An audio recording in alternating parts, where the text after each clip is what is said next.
I'm going to show my new toy that I just got. I already opened the spoon, but I haven't seen what's inside yet. So you guys can read those instructions. Okay, that was the barcode.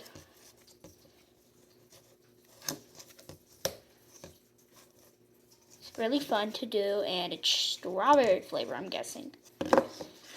So let's open it. Okay, 3, 2, 1. There's what's inside. It's really cool.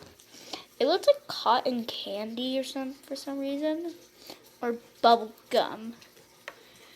And the spoon has like a little flower on the bottom. Then we're gonna dip that in there. You can probably find these at Walmart or Target.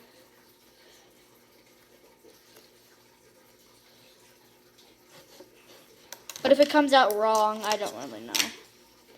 So I'm gonna take some of my hands.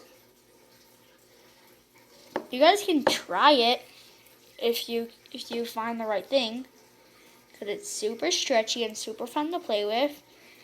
And the bag comes with, and let me see, there's little sparkles in there. So yeah, I love it so much because it's really soft and it feels like cotton candy fluff. I'm gonna grab a handful, roll it into a worm, and I'm gonna turn it into a circle. There we go. Put that in there.